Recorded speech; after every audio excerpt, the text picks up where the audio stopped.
தலையில முடிச்சு உனக்கு போச்சிருக்கு மங்களம் உண்டாகட்டும். தென்படத்தின் வெண்படையா தமிழக நமத்தின் நாட்டு எவ்வளவு இன்ப இதை பாடி பண்பாக மனவந்து அன்பாக வரவேற்றார். புகழ் அறிவு கல்வி அழகு வலிமை பொறுமை வெற்றி இளமை நன்மற்ற திருவு நோயின்மை நெல் வாழ்நாள் நல்மனை நிகழ்ச்சி என்று சொல்லக்கூடிய 16 சங்களை பெற்று பல்லாண்டு பல்லாண்டு பல்லாயிரத்தாண்டு வாழ்க வாழ்க வாழ்க மகனே. அதனாலே சின்ன புறா ஒன்று என்ன கனாவில் வண்ணம் கெடாமல் வாழ்கின்ற நினைவில் உலகும் இளைஞம் சின்ன புறாவும் என்ன கனாவில்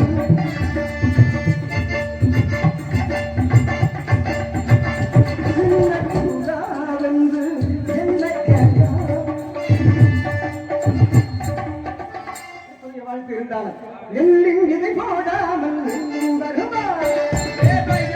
தாமல் வெள்ளி பணமா எல்லின் இதை போடாமல் எல்லும் வருமா வேர்வை அது சிந்தாமல் வெள்ளி பணமா வெள்ளை இலக்கி குட்டை குட்டை அது சட்டங்கள் யாரும் பெறலாம் பேருக்கு வாழ்வது வாழ்க்கையல்ல ஊருக்கு வாழ்வது கோயிலை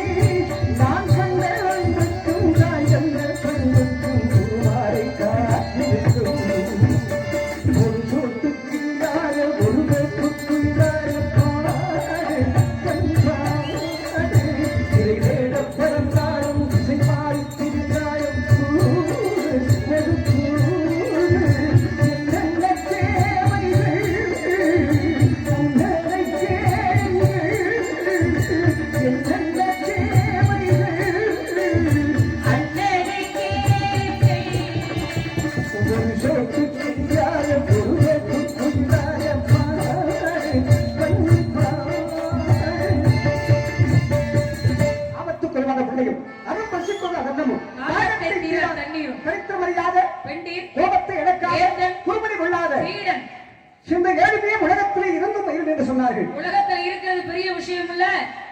பிறந்தாலும் இறந்தாலும் பெயர் சொல்ல வேண்டும். இவர் போய் யார் என்று ஊர் சொல்ல வேண்டும். வாழணும். கண் போன போக்கிலே கால் போகலாமா கால் போன போக்கிலே மனம் போகலாமா கண்ணே இல்லாதவெல்லாம் போன போக்கிடில் மனிதன் போகலாமா மனிதன் போன பாதையை மறந்து போகலாமா போகலாமான்னு கேட்கிறோம். எதுல எப்படி போகணும் எப்படி ஆபத்துக்குள்ளாத பிள்ளையார் பிள்ளையாரா? நான் பிள்ளை யாருன்னு கேட்டேன். பிள்ளையார் நானும் பிள்ளையாரன்னு கேட்டேன். நாங்க தலையில முளைச்சதுன்னு எங்களுக்கு தலையில முளைச்சிருக்கு உங்களுக்குன்றீங்க. எல்லாரும் தலையில முளைச்சதுன்னா தலையில தான் முடி முளைக்கும். ஏன் அப்படின்னா குங்குதல் வாழ்க்கை எந்த தும்பி காவல் சொப்பாது கண்டது முடியுமோ பையனியது அழிநற்றின் சரிகையிற்று அறிவை கூந்தலின் நிறையது உழவோ நீ அறியும் பூவே பெண்ணுடைய கூந்தலை இயற்கையாக மனம் உண்டா அல்லது செயற்கை திரவியங்களை பூசுறதுனால மனம் வருதான்னு செண்பகவாதியருக்கு சந்தேகம் வந்துச்சு. அவருக்கு தலையில முளைச்சிருக்கு. அவருக்கு சந்தேகம் வந்துச்சுன்னா அவர் மனைவி கூந்தல்ல மனம் இருக்கா இல்லையாங்கிற சந்தேகம் கேட்டாரு. ஆமா கேட்கணுங்கிற விஷயம் அண்ணனும் நோக்கினார் அவரும் நோக்கினார். அங்கே ராமாயணம் கதை வந்துச்சு. இப்ப இதுக்கு என்ன சம்பந்தம்? காரணத்துக்கு பாண்டியனுக்கு சந்தேகம் வந்தது சரி. சந்தேகம் வந்ததுனால கேட்டார் கூந்தலில் மனம் உண்டா? யாரு கூந்தலில் மனம் இருக்குன்னு சொன்னது? யாரு கூந்தலில் மனம் இல்லைன்னாரு சிவபெருமானே கேட்கிறார். எப்பா இந்த உலகத்தில் உள்ள பெண்கள் யாராவது ஒரு பெண்ணுக்காவது கூந்தலில் மனம் இருக்கா? இல்ல, யாருக்குமே இல்லையா? என்னில் சரிபாதியான சக்திக்கு கூட வா அப்படின்னு கேட்டார். உன் மனைவியாகிய சக்தியாக இருந்தாலும் கூட அவள் கூந்தலிலும் மனம் இல்லைன்னு சொன்னார். அதற்கு பிறகுதான் நெற்றிக்கண் திருப்பிலும் குற்றம் குற்றம் சொல்லி நக்கீரர் சொன்னதுக்கு பிறகு எரிச்சார். ஏன் எல்லாரையும் சொல்லும் போது எரிக்காதவரு நெற்றிக்கண்ணை திறப்பிலும் குற்றம் குற்றமே அப்படின்னு தமிழ் புலவன் யாரு மேல குரல் படிச்சாரு? சிவபெருமான் மேல. கவி எழுதி கொடுத்தது யாரு? சிவபெருமான். கொண்டு வந்தது யாரு? தருமிங்கிற புலவன். தருமிங்கிற புலவன் கொண்டு வந்தான். அரசுமைக்கு கொண்டு வந்தான். ஏன்னா வறுமைப்பட்டவன். அவன் வறுமைப்பட்டவன் எப்ப பார்த்தாலும் சொக்கா சொக்கான்னு அவரையும் நினைச்சுக்கிட்டு இருக்காரு. அதனால நம்ம புள்ள பொழைச்சு போகட்டுமே அவர் எழுதி கொடுத்தாரு. எழுதி கொடுத்தாங்கல்ல. எழுதி கொடுக்கறவன் இன்னொருத்தரா இருக்கலாமா?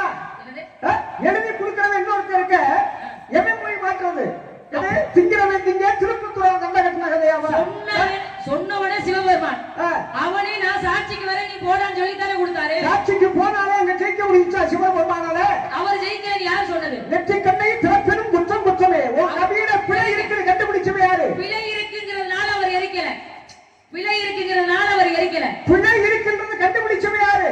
கண்டுபிடிச்சவன் நக்கீரனாவே இருக்கட்டும். அம்மா நான் சொல்றது கேளுங்க முதல்ல. சரி, நெற்றிக்கண் திருப்பியும் குற்றம் குற்றமே நக்கீரர் சொன்னாரு. ஏன் சொன்னாரு? சரி அவர் சொன்னது ஒரு இருக்கட்டும். இவர் எரிச்சார்ல நக்கீரரை ஏன் எரிக்கணும்? காரணம் இருக்கு. தன்னுடைய மனைவியின் கூந்தல்ல மனம் இருக்கா நான் தான் சொல்லணும். புலவனாவே இருந்தால் நீ சொல்லக்கூடாது. ஏன் மனைவியின் கூந்தல் மனம் இருக்கா இல்லையா நான் என்ன தவிர வேற எவனும் சொல்லக்கூடாதுங்கிறதுக்காக அவர் எரிச்சாரு.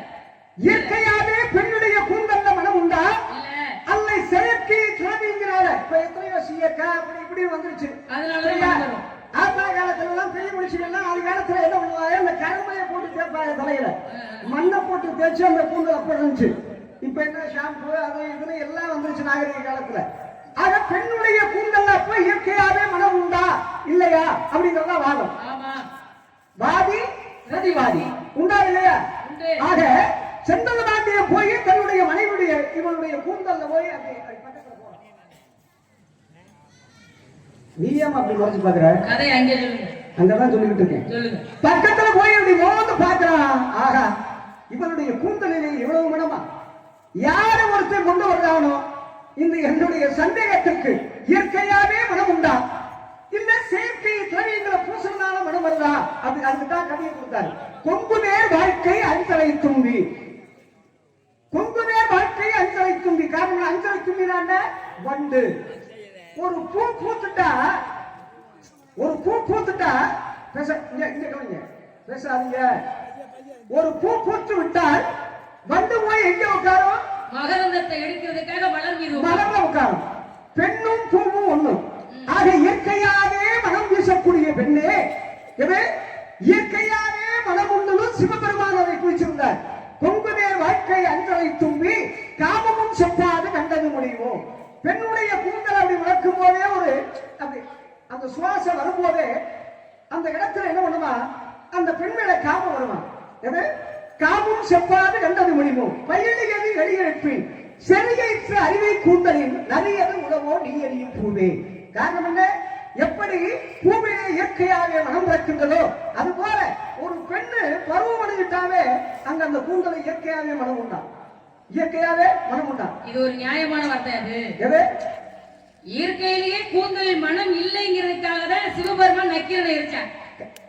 நீங்க இந்த கவிக்காக ஒரு பெண் பருவம் அடைந்தால் கூந்தலில் மனம் உண்டா எப்படி ஏற்றுக்கிறது? தமிழை சோதிச்சு பார்த்தா தமிழ வந்து போராடுறானா இந்த கவியில தவறு இருக்கா அப்படின்னா தவறு இருக்குன்னு நான் நக்கிறேன். அதனால நக்கிறா என்னை பாரு அப்படின்னா நெற்றிக்கண்ணை திறப்பனும் குற்றம் குற்றமே அப்படின்னு நான் இருக்கேன். உடனே என்ன பண்ணா எரிச்சிட்டு மீண்டும் உருவத்தை கொண்டு வந்தா. ஐயனே பரம்பொருளே தாங்கள் சொன்னது கருத்து இருக்கா இருந்தாலும் கூட ஆக பெண்ணுடைய கூந்தலுக்கு இயற்கையாவே மனம் உண்டு என்பதை உலகத்தால் மணந்து கொள்ளலாம். அதுக்குதான் சிவபெருமான் சொன்னாப்பா, நீ ஒரு புலவன், நீ ஒரு புலவன். புலவனுக்கு தெரியுமா பெண்ணுடைய கூந்தலை பத்தி? ஒரு முனிவனுக்கு தெரியுமா பெண்ணுடைய கூந்தலை பத்தி? தெரியுமா? தெரியுமா? எனக்கு தெரியுமா முனிவனுடைய ஒரு பெண்ணுடைய கூந்தலை பற்றி?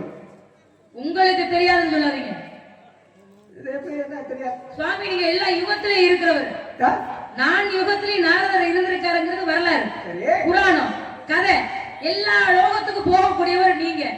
யார் யார் எப்படிங்கிற விஷயம் எல்லா விஷயமும் உங்களுக்கு தெரியும். தெரியாத விஷயம்லாம் கிடையாது. அதனாலதான் உங்களை என்ன வயசுன்னு கேட்டாலும் நாரதருக்கு என்ன வயசுன்றது கிடையாது. எல்லா கதைகளிலுமே இருக்காரு. அப்படி இருக்கையில உங்களுக்கு தெரியாத ஒரு விஷயம் இந்த உலகத்துல எதுவுமே கிடையாது. நடப்பவை நடக்க இருப்பவை நடந்து முடிந்தவைங்கிற முக்காலத்தையும் அறிந்தவர் நாரதன் இருக்காங்க. அப்படி இருக்கையில உங்களுக்கு தெரியாதுன்னு எப்படி சொல்லுவீங்க? அம்மா தெரியும். காரணம் என்ன? நாரதே பெண்ணாக மாறியது ஒரு வழக்கு உண்டு. உனக்கு எனக்கு வழக்கு இருக்கு, வாழா சிதம்பரத்துக்கு மாதிரி அவங்க சொன்னாங்க. அவங்களுக்குள்ள வழக்கு இருந்துச்சு, அதனால சிதம்பரத்துக்கு வரான்னு கூப்பிட்டாரு. சுந்தர சிவபெருமான் சுந்தரமூர்த்தி கூப்பிட்டாரு. சரியா? ஆக நானே பெண் ரூபம் எடுத்திருக்கேன். பெண் ரூபம் எடுத்து 60 பிள்ளைகளை இன்னைக்கு 60 வருஷங்களாக இந்த உலகத்தை கொடுத்திருக்கேன். பிரபவம் உப சுக்கல பிரபோத பிரபோதத்தை ஆங்கிலத்தில் ஸ்ரீமுக பவ யுவதாது ஈஸ்வர வேதானிய பிரபோதத்தை என்று சொல்லக்கூடிய 60 வருஷங்களை பிள்ளைகளா பெற்று தமிழ் வருடமாக இந்த உலகத்துக்கு கொடுத்தவையார் அப்படின்னா என்ன போல நாரதன். என்ன போல இல்ல, நீங்க நாரதன், நீங்க சொன்ன மாதிரி. ஆமா ஆமா யார் இல்ல சொன்னா? நான் இல்லைன்னு சொன்னா? அன்னைக்கு கூந்தல்ல இருக்காது அவன் பார்த்திருப்பான். எனக்கா தெரியும்? உங்களுக்கு தெரியாத விஷயம் இல்லைன்னு தான் சொன்னேன். நீங்க போய் கூந்தல்ல பாத்தீங்கன்னு நான் சொல்லவே இல்லையே. அம்மா இந்த கூந்தல் இருக்கு பாத்தியா, கூந்தல் அத பார்த்த உடனே ஒருத்தன் கண்டுபிடிச்சான். என்ன அந்த கூந்தல் பிரச்சனை பெரிய பிரச்சனையா இருக்கு. இல்லம்மா ஒன்னு ஆரம்பிச்சா அது வந்துட்டே இருக்கணும்.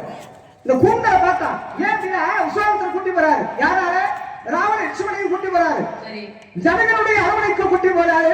ஏனே ஒருத்த வில்ல ஒடிக்கிறானோ எது வில்ல, அவனுக்கு தான் இந்த பொண்ணு. ஏங்க போய் பேசாதீங்க. போட்டி என்ன?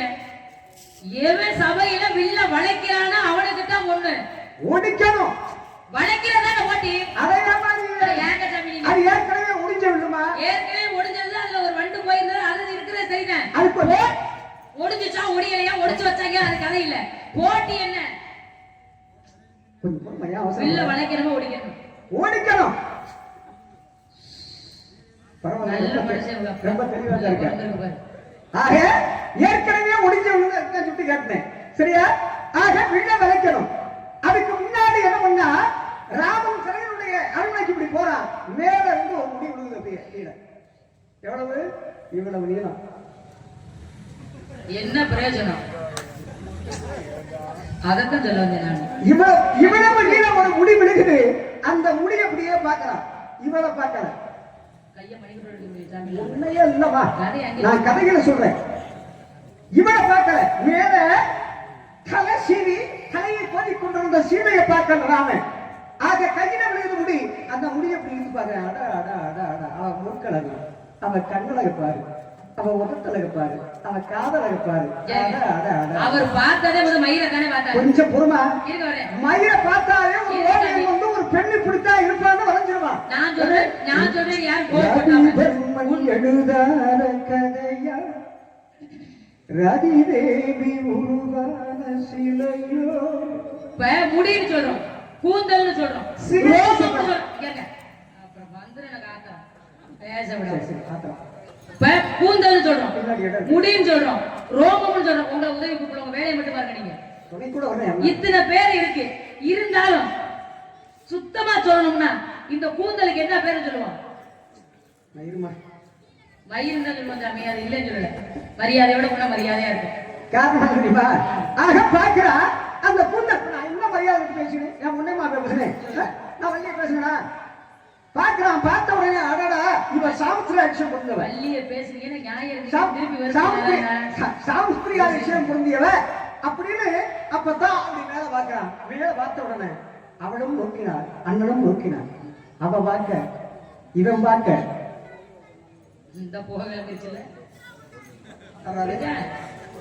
அவன் பார்க்க இவ பார்க்க ராமன் பார்க்கறாரு, சீதையை பார்த்தாங்க.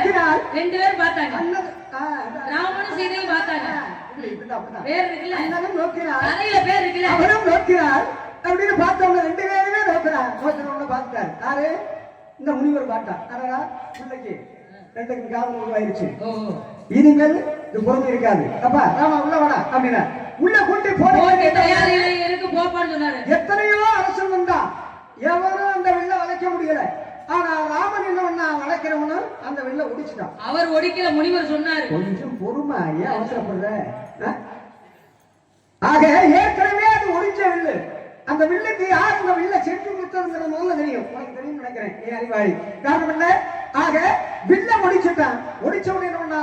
ஆக இவ்வளவு பெரிய வீரை உலகத்துல இருந்தாலும் ஜனகன் சீதையை கல்யாணம் பண்ணி கொடுத்தான். சீதையை கல்யாணம் கொஞ்சம் பேச விட்டு அதுக்கப்புறம் பேசுவேன். சீதையை கல்யாணம் பண்ணி கொடுத்துட்டான். இடையில போறான். போகும்போது பார்த்தா பரசுராமன் மறைச்சிடுறான். யார? ராமன். பரசுராமன் மறிச்சிடுறான். பரசுராமன் மறிச்ச உடனே அப்பதான் கேட்கிறானே, நீ பெரிய வீரனா? ஏற்கனவே ஒடிஞ்ச வில்ல நீ உடைச்சவன்.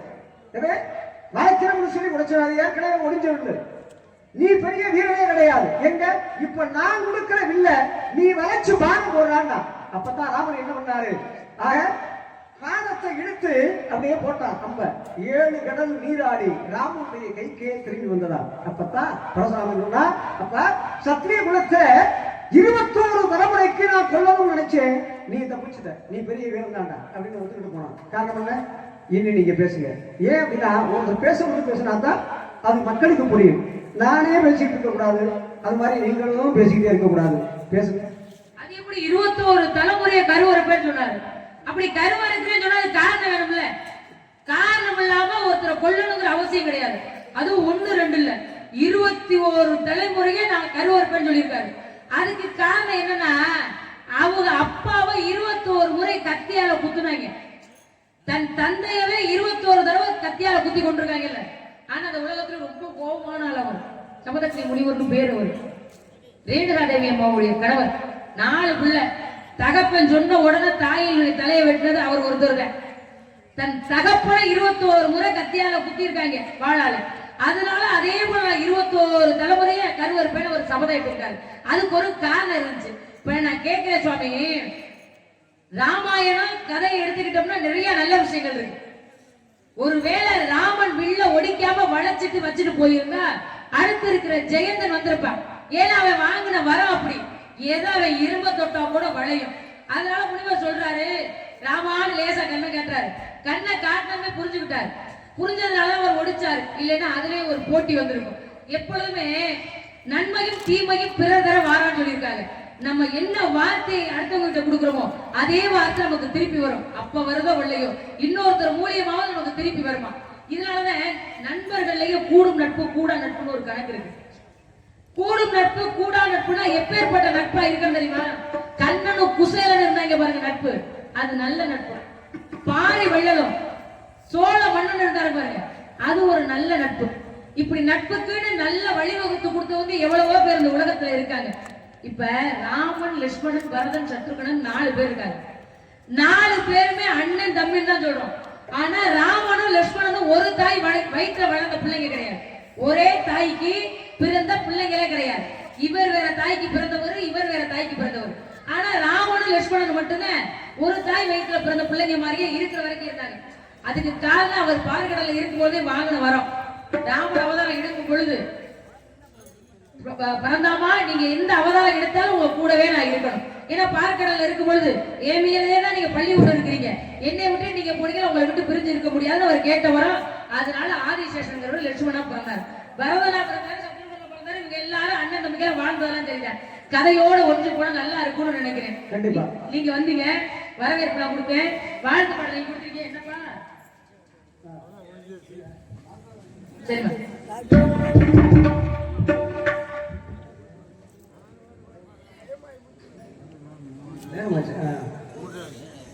அருமையான ஒரு கதை. எப்படின்னா பரதன் வந்து பரதன் பிறந்தது ஒரு தாய், லட்சுமணி பிறந்தது ஒரு தாய். காரணம் என்ன? தலையில செருப்பு வச்சுக்கிட்டு போனா அண்ணன் செருப்ப, அண்ணன் செருப்ப ஏன் வச்சுக்கிட்டு போனா தலையில? என்ன காரணம்? அதுக்கெல்லாம் காரணம் இருக்கு. கொஞ்சம் நேரம் ஆச்சு. ஏன்னா இது சந்திப்போம் கண்டிப்பா. ஏன்னா முருகன் வர்றாரு, நேரமாச்சு. வரக்கூடிய ஆட்கள் வரணும் அப்படிங்கிறதுக்காக மற்ற பிள்ளைகள் கண்டு மணி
Madhe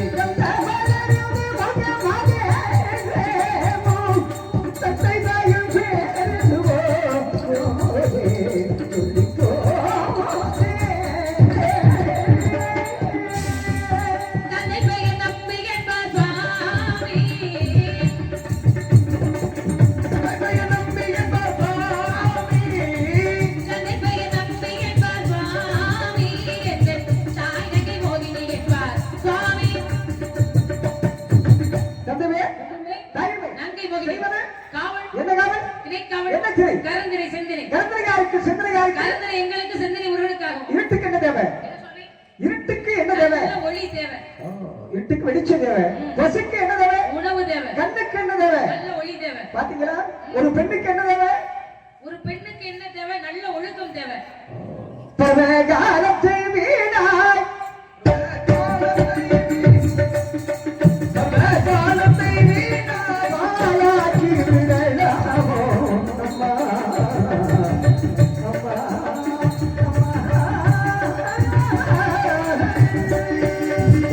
மரபிக விதி தன்னை விதி தன்னை மரபிக விதி தன்னை மாற்ற வரானாகும் சுவாமி சுவாமி விதி மதி என்ற பேச்சு விடுத்து பருவம் பாழாகுதுங்கிறீங்க என் காவல்ல நாங்க எல்லாரும் சேர்ந்து பாத்துட்டு இருக்கல பருவம் பாழாக காரணம் என்ன சுவாமி அம்மா பருவம் பாழாகுதுங்கிறீங்க என்ன காரணம் இல்லம்மா காலத்தை பருவத்தை பயிர் செய்யணும் பயிர் செய்யணும் ஆமா. பருவத்தே பயிர் செய்யறாண்டா பெண்ணும் பயிரும் ஒண்ணும் ஆ, ஆடி பட்டம் தேடி வராண்டா ஆ, அப்ப விதைக்கலன்னு வச்சுக்கவே பட்டம் தவறி விதைச்சோம்னா பயிரும் வராது எது? ஒரு பெண்ணு நான் சொல்றது கேளுங்க சரியான நேரத்துல ஆடியில விதைக்கணும் ஆடியில விதைக்க மழையே பெய்ய மாட்டேங்குது எந்த மாதிரில விதைக்கிறது இல்ல சும்மா நீங்க வேற இல்லம்மா எங்க வாசனோட ஆத்து வாசனம் என்னது வர நேரத்துல வந்துடும் அப்பா நீங்க விதைச்சிட்டாலும் இந்த விதையை விதைச்சு பாரு நிலம் நல்லா விளையும் நாங்க ஏற்கனவே விதைச்சுதான் இங்க காவல் பாத்துக்கிட்டு இருக்கிறோம் நாங்க பாக்குற காவலை ஒழுங்கா பார்த்தா போதும் இல்லம்மா உங்க பூமி மானம் பார்த்த பூமி ஐயா, அது யார் சொல்றது இல்லம்மா நீங்க வேற. எப்பயாவது வந்தா தான் தண்ணி நான் சொல்றது மழை கேளுங்க. பெஞ்சா அப்படி இது கிடையாது. இது எப்ப வேணாலும் வரும் நான் கேக்குறேன் இந்த இடத்தின் தன்மை என்ன இருக்கட்டா இருங்க இந்த இடத்தின் தன்மை என்ன சூரியனுடைய வெப்பத்தன்மை நேரடியா பூமியிலே விழுகாது அருவி நீரும் சுனை நீரும் எந்த நேரமும் குறிஞ்சி நிலத்துல எப்போதுமே இருக்கும் குறிஞ்சி நிலத்துல அருவி நீரும் சுனை நீரும் இருக்குல்ல அப்ப ஏன் சின்ன விதைக்கிறீங்கன்னு கேக்குறேன் நான் கேக்குறதுக்கு எதுக்கு தான் விதைக்கிற காரணம் என்ன எந்த நேரமும் தான் எங்க இடத்துல நீரோட்டம் இருக்கே அப்புறம் எப்படி எப்பவாது அது உங்க இடத்துல நீரோட்டம் இருக்கத்தான் இருக்குதுல்ல அப்புறம் என்ன நீங்க உங்க ஊர்ல நீரோட்டம் எங்கள்கிட்ட சொல்றீங்க இருக்கட்டும் நம்ம நீரோட்டம் பெரிய நீரோட்டம் தேவையில்லை உங்களுக்கு தெரியாது தேவையில்லை இருக்கு அது கூட விதி மதி என்ற விதி மதி என்ற உலகத்தை விடுத்து உனக்கு உலகத்தை நடத்துவதற்கான ஒரு வழிக்கு வருகிறது விவாகம் செய்ய வேண்டும் என்றால் மாப்பிள்ளை வேண்டும் நான் தான் உனக்கு புருஷன் விளங்குமா அந்த கல்யாணம் ஏன் ஏற்கனவே நாரதர் கவர்னர்னாலே கலகம் பண்றாங்க நீங்க மாப்பிள்ளை பார்த்து வந்திருக்கீங்க அந்த கல்யாணம் எப்படி நடக்குமோன்னு தெரியலையே நான் தான் ஒரு புருஷனை தேர்ந்தெடுத்து வந்திருக்கேன் நீங்க தெய்வ புருஷன் எனக்கு பார்த்து வந்திருக்க எனக்கு கல்யாணம் பண்ணிக்க போற புருஷன் பேரு அவதார புருஷன் அதான் சொல்றேன் அவ தார புருஷன் அவ தார புருஷன் அவன் அவதார புருஷன் அவனுக்கு சிறப்பு இருக்கா இந்த சொல்லுங்க கேட்போம் அடிமேல் அடியடிச்சா அம்மையோ நகரமப்பா அடியாத பிள்ளை ஒண்ணு படியாமல் போறப்பா தாராட்டு பாட்டு பாடு ரச்சினமே உனக்கு கலந்து மாற்றி தாரு முத்திரமே தாராட்டு பாட்டு பாடு ரத்தினமே உனக்கு கலந்து மாற்றி பாரு ரத்தினமே தாராட்டு பாட்டு பாடு ரச்சினமே உனக்கு தாராட்டு பாட்டு பாடு ரச்சினமே உனக்கு கலந்து மாற்றி தாரு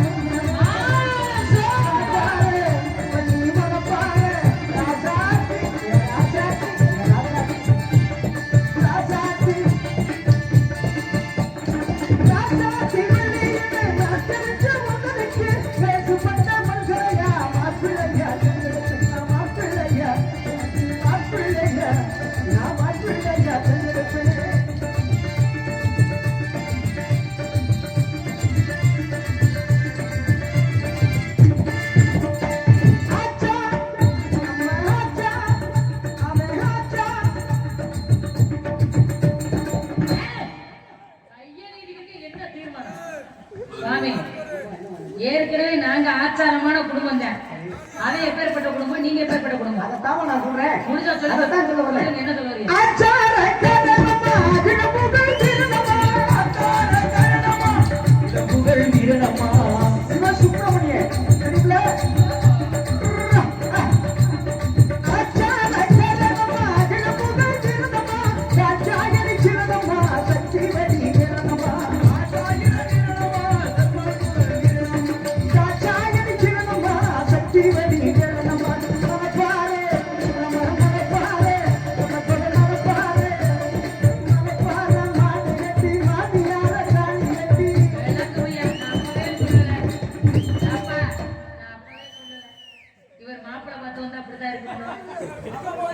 நான் என்ன தவறா நீங்க சொல்லிட்டேன்? என்ன சொன்னீங்க? நான் என்ன தவறா சொல்லிட்டேன்? மாமியார போய் தாலி எப்படின்னு சொன்னேன்? உங்களை மாதிரி ஆளுங்க தூக்கத்துல கட்டத்தான் செய்வீங்க. சே, சே, என்னம்மா தவறா நினைக்கிற? நீங்க எல்லாம் அப்பப்ப இந்த அவதாரம் எடுக்கக்கூடிய ஆளுங்க, அதனால திடீர்னு மாறி போய் கூட கட்டுவீங்க. மகாவிஷ்ணுடைய ஆழ்ந்த கண்ணிலே பிறந்தது 2 பெண்கள். ஒன்னு அமரவள்ளி, இன்னொன்னு சுந்தரவள்ளி. மகாவிஷ்ணு எனக்கு பாட்டன், பாட்டனுக்கு நீங்க அற்புதமாக இருக்கிறனால எனக்கு நீங்க அத்தை, அத்தைக்கு மறுபேர் என்ன? அத்தைக்கு பேரு மாமியா. மாமியாவை நானாதான் ஏற்றோம்னு நீங்க என் மாமே சுப்பிரமணிய டி சிவசுப்பிரமணிய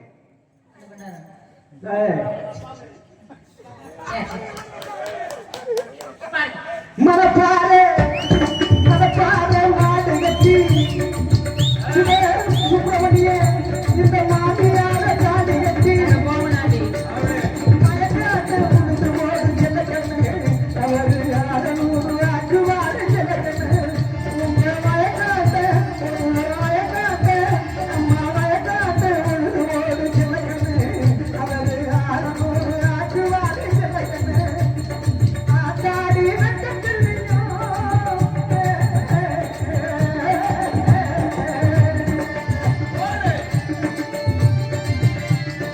ஆத்தாடி வெட்டத்தில்லையும் அழகு வேதம் பக்கத்தினால் ஆத்தாடி வெட்டத்தில்லையும் அழகு வேதம் பக்கத்தினால் சேராம சென்று வரும் வண்டி பண்ணே உனக்கு நல்ல வாய்ப்பு பாட வேணும் வண்டி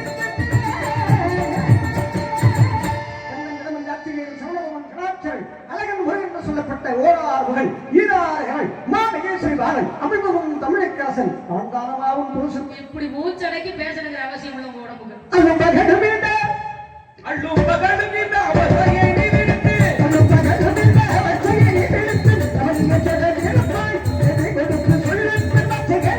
வாழ்க்கையில இப்படித்தான் வாழணுங்கிற கற்பனை போட்ட மனசுல நான் எப்படி கட்டி வச்சிருக்கேன். ஏப்பா கலைமணி இப்படி மாப்பிளைய கல்யாணம் பண்ணிக்க சொல்றாரு, நான் வச்சிருக்க கற்பனைக்கு இந்த மாப்பிள்ளை ஒத்து வருவாரோ பாப்பமா? போமா நீ வேற பெரிய கடையா இருந்தாலும் சின்ன கருவுங்க போட்டா தான் ஒரு குழந்தை நல்லா இருக்கும். நான் கேக்குறேன் இருங்க. பாடுவோம் பாடுவோம் பாடுவோம் பேசாம இருக்கியா நீ? போற காலையை முடிச்சுட்டேன் பேசாம. இது ஆனந்தம் விளையாடும் வீடு, ஆனந்தம் விளையாடும் வீடு, இது ஆனந்தம் விளையாடும் வீடு. நான்கு அழகிய ஒன்றான கூடு, நான்கு அழகிய ஒன்றான கூடு, இது ஆனந்தம் விளையாடும் வீடு. ஒரு நாள் கொண்டு ஒரு வாரமாயே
சரியா? பொய்யான தவ வேட புனிந்து வந்தவரே பொய்யான தவ வேட புனிந்து வந்தவரே பூமிக்கு தோல் சொல்லும் புகழும் நாரதரை கைவரிசை செல்லாது போ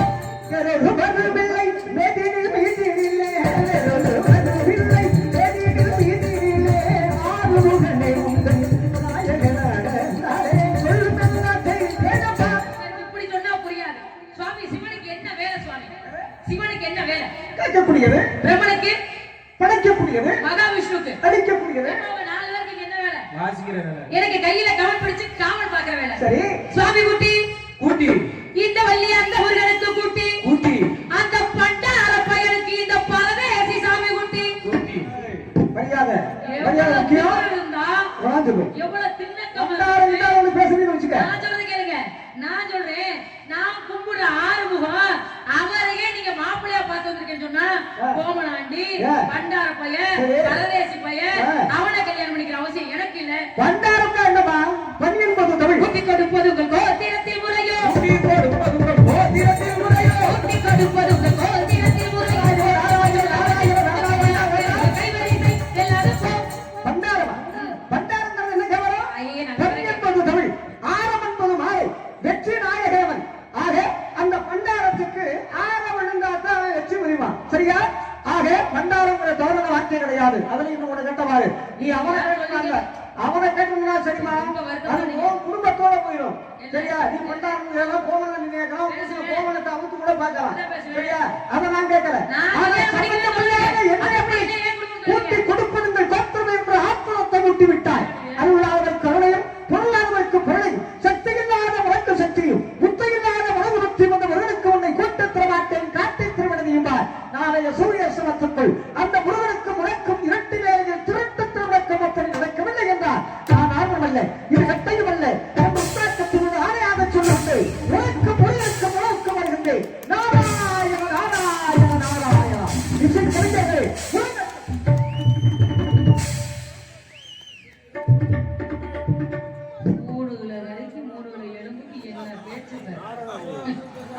ஆடி காத்துல போயின்னா இவர் அண்ணாந்து வந்துருவாரு. முருகா ஞான பண்ணிதான் தங்களை காண வேண்டும் என்று அடியால் காத்துக் கொண்டிருக்கேன். உங்களை கல்யாணம் பண்ணிக்க சொல்லி நாரதர் சொல்றாரு. முதல்ல நீங்க வெளியில வாங்க.